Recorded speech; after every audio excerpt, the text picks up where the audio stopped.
Oh, sorry, sorry.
Go!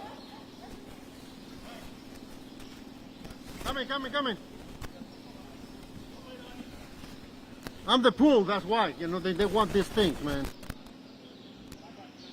Give me 1 minute.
guys, but you know how it is.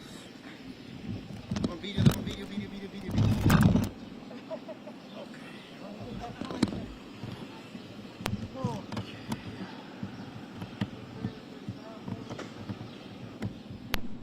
How was your New Year's, man? I haven't was talked great. to you since the last time. You know? It's been a couple months. Yep. Y'all play hide and seek. You don't come see me anymore. Well, you know how it is. You know. Join us with her now. That's right. That's right. Who's gonna talk? We are good. Okay. Okay, Good afternoon. My name's Matt. Go, Yeah. step into the mic. The one from the Can we do one and then One at a time, okay? Yeah, hold on one second. Hold on. Let me bring it up. Oh boy. There you go, right there. Yeah, you see, if you guys want to talk, you can come to the mic. It'll be easier Let me know when you're ready. for everybody. Ready? And Okay. Just start with your name. I will. Good afternoon. I'm Jason Millsaps. I am with the Montgomery County Judge's Office, and we are glad to have you guys out today to show you our vaccine hub, our site. I'm joined with Karen Harwell, who is with Lone Star Family Health Center. She is one of our partnering agencies that are helping us provide the vaccines through residents of Montgomery County, and we're here to answer any of your questions. okay, tell us what's going on and what is this? How long you guys have to prepare for this thing? So as of Sunday afternoon, the state has allocated doses to Lone Star for this week, 2,000 doses. We have spun up a mass vaccine hub, which you see behind us. This is a drive-through center where we can accommodate several hundred doses a day. The goal is to have all 2,000 administered by Friday. We have a practice round going in today where employees of our first responding agencies are receiving a dose right now to ensure that all the kinks are worked out and that everything you see behind us works smoothly tomorrow when the general public arrive for their appointment. How many people do you expect in, and what's the top, and then do you guys still have more spaces? We are completely out of appointment spaces right now for this week. They were taken within about 20 minutes of going live today. Very, very high demand. And until we receive more allocation from the state, it's going to be difficult to ensure that we have enough to meet that demand. But we're doing as best we can with multiple partners. The judge's office has worked out several partnering agencies besides Lone Star. We have St. Luke's Hospital, Kroger Pharmacy, and the Public Health District, of course, is a partnering agency. And we have a private pharmacy out in Magnolia to ensure that all quadrants of the county will have a site similar to this open. It's just a matter of allocation coming from the state so they can open those facilities. So, we are on the Moderna, correct? Yeah. Yes, first dose Moderna only at this site this week. How did the registration process work this morning? Was it online or I'll let Ms. Harwell speak. Yeah, sure. So the registration was all online. The state informed Lone Star Family Health Center to make sure that specific, the hardest hit locations, census tract zip codes, and patient demographics were targeted in some way. So we did that. We're a federally qualified health center serving those populations. So we had some promo codes that we were using for our specific patients to meet that targeting criteria. And then everything was opened up to the public. The remaining capacity was opened up to the public, and as Jason mentioned, gone pretty quickly. At the time it opened to the public, it was open to anyone eligible under Phase 1A or Phase 1B. So, what is the Phase 1A, 1B? so Phase 1A, sure. So Phase 1A are your healthcare workers and your residents within long-term care facilities. And then Phase 1B are your individuals, anyone in any medical condition over the age of 65 and older, as well as anyone older 18 and older with at least one chronic care condition. So really trying to do our best to follow just state instruction and state guidelines. So can you talk about how you guys are making sure that the elderly population are being taken care of? I know a lot of people don't have computers, or Yes. they're having to rely on their grandchildren or Correct. their neighbors. So Yeah. people who may not be tech savvy like us, I mean, Yes. can you talk about how you're making sure that they Sure. are being able to sign up? And I think I like to think that the state really looks at organizations like Lone Star that's used to dealing with, some specific populations, elderly, racially diverse, ethnically diverse, low income. For this purpose, we have a pretty large outreach team, and we have some community health workers that can really handhold and walk people through the system. So those tickets that we set aside for our targeted individuals, we were walking them through that process. And so it wasn't just completely a free-for-all for all 2,000 shots for the public, because you're right. About how many words? We split it up about 50-50. Yep. So And that was actually based on how many patients we knew we had that fit those census tracts, those zip codes, the age requirements. They represented a little over 50% of the appointment availability. So we split it up that way. Yeah. what about if tomorrow I come in and they just show up at the doors? What is That's it going to be? What is Jason it going to be? The criteria? What is the thing that Jason? So unfortunately, as it stands now, because the vaccine is somewhat volatile as far as having storage capacity, it has to stay a certain temperature, and then when they're drawn up in the vial or in the syringe, there's a shelf life. To ensure that we are not wasting doses and having more drawn up than we anticipate showing up that day, or vice versa, having too many show up, we're ensuring they have to have that reservation, that QR code, and that's what Karen and her team have done with their online registration. As allocation becomes more prevalent and we have more on hand, we can start to open up lanes where it could be first come, first serve, and have appointments as well, as we kind of get in that cadence. But right now, with such limited supply, to ensure that every dose is not wasted, we've made sure that we have to have an appointment to receive the vaccine. Are you prepared to turn people away? Like we saw this past weekend in Harris County, people said, "Hey, I lost my appointment," and still got the We have a way of verifying. If they give us their information, we can verify that they did have that appointment. If they do not have their QR code, without the appointment, without the QR code, or without verification, we would have to turn someone away. And we have people that, as long as there's not a line of cars, we can help them, instruct them on how to get on a waiting list and get prepared to receive, next week's allocation or whenever the next supply line comes in. But that was my next question. Yeah. When do you guys think that you're going to have so a next supply? we're in week 6 now. Week 7 starts next week on Monday. We should receive word from the state somewhere late Thursday afternoon or on Friday as to what allocation will go to our partners and providers, across the county or across the state actually in week 7. Once that list is made available, once we know of it, then that will determine how soon we'll reopen this site back up and how often we'll run it, and will we have other sites like it somewhere else in the county with our other partners if they've received allocation as well. This will be the only site right now? For now, yes. That Yeah. is going to be in the That is Montgomery correct. County? Yeah. To make this smoothly, as possible, the do's and don'ts. What do you want to tell the people before they come to us? It's not easy process. So to make this the easiest is if you have a reservation and you have your QR code, show up for your appointment and your time. If you come a little early or come a little late, that's not an issue. Just don't come too late. The location will close around dark, so about 5:30 we'll be done. So try to get here beforehand if you've got your reservation. If you do not have your reservation or you do not have your QR code, don't come on site to ask questions. We have a call center available in the county.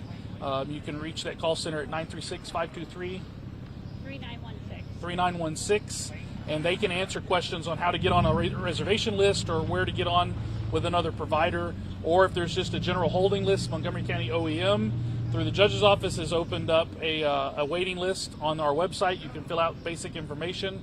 Once we have other providers open, we can push out an email and a text message to you to let you know where to go and sign up. How many people are on that waiting list? As of this morning, there was a little over 2,000. But there may be a lot more now at this point, now that people are being pushed there since this opened up and sold out so quickly. To be clear, so this is the first mass vaccination site. How it feels for Montgomery County and rural areas to finally get the vaccine? I know the judge was out this morning when the guys were doing their briefing and setting up. He was very excited. It's been a long time coming. Montgomery County, starting in September, started preparing for vaccinations with the purchasing through Commissioner's Court of storage capacity, ultra cold storage, syringes, alcohol pads, bandages, everything you would need to do this. The county allocated funds out of its CARES Act funds to do so months in advance, so we were not waiting for those supplies. So we have everything to do that. It was just a matter of getting the allocation from the state. So over the weekend, when the state made that announcement and this came to fruition, the judge was very elated, as are our commissioners. All 4 commissioners in the county are very excited because every one of them in their offices is receiving questions as to when this was going to happen, and it's been in the plans for some time. We're just waiting on a supply chain to lighten up and give us what we need to get shots in arms. For the next batch that is coming, Jason, people that live way over there and probably they don't have access to the computer or Yes. internet. What do they need to do? What do they need to come to the courthouse, what do they need to do? So for that that demographic, that population, as supplies become more available, we will start to open up a lane or 2 lanes that will be accommodating folks who have not pre-registered, do not have a appointment. But as of right now, with such low quantities available, and to ensure we don't waste any of them, and they go in an arm every day, versus drawing several up and then no one show up and then they have to be thrown away. We're limiting only shots to reservations and appointments to ensure they're used. But as we receive more, and we can have a first come first serve lane that can run for a couple hours each day. That way, during that time, we know what we need, and anything not used during that time can move over to the appointment lane, and we can open up more appointments. So. What people need to bring besides the QR code and stuff like their that? identification, so their driver's license. Yeah. This vaccine cost any to the I'll let public? Karen speak to that. As of right now, I believe it's completely free. Yeah, absolutely. It is free. We are under the guidance of CMS, which is the Center for Medicare and Medicaid, collecting insurance information. But it is no cost to the patient whatsoever. Totally free, So regardless of insurance status or anything else. When they register, they need to bring their insurance and stuff like that. When they They're fine because they would have actually under registration been received a form to complete and provide that information. So they don't need to. They will not get turned away without their insurance information. Yeah. Just a clarification question. The 1,000 doses that were given to the residents with the with the confirmation code, they were already patients with Lone Star, or Lone Star identified? We have so many. They were already our patients. It was just the easiest place for us to start, having to get learning about that on Saturday evening and having to get communication out so quickly. We went with our patients initially. Yes, we have data on that too. So. Okay, and how far in advance do you let other residents know that the portal is going to be open for registration? The state, the website was listed on the state's website before we announced it. So some people were getting the website off of the Dish's website. We really did not announce anything until today at 10:30, and then they were sold out by 11, before 11. So now there is a limited supply of this vaccine, and Montgomery County is seeing record numbers of coronavirus cases. So how important is it to keep regular health measures such as wearing masks, social distancing going forward, even with these vaccine updates? So nothing as far as current guidelines are going to change. I mean, the use of masks, hand washing, sanitizing your hands, keeping your distance from others, staying away from large crowds indoors is imperative because it's going to be with us for some time until we reach herd immunity, and that's going to be a long time between the virus naturally working its course through the population and at the same time you have vaccinations. Herd immunity is a ways off, but this is a very good tool for the community that choose to use it. It is not a mandatory vaccine by no means, and the public can choose whether to take the vaccine or not. And if they choose to do so, we're going to, and the judge is committed and the commissioners are committed, using every resource at our disposal to get as many vaccines in as possible over the next few months to get those folks that want it vaccinated. So. Can I have your name, please? Spell it, please. Oh, I'm so sorry. Yes, it's Karen Harwell, Karen, last name Harwell. And then who you with? And I'm the CEO of Lone Star Family Health Center. Yes, thank you. Thank you very much. Appreciate it. All right, thanks, Okay. guys. Appreciate it, guys. Thank you. So, Thank you, Jason. for clarification, so 2,000 were available today, but 1,000 of those were already allocated. Because the website went live on the state website a little early, we don't know yet when our 1,000 patients were notified of the site a couple of hours before the public. We don't know. We haven't reconciled the numbers on the back and figure out if they went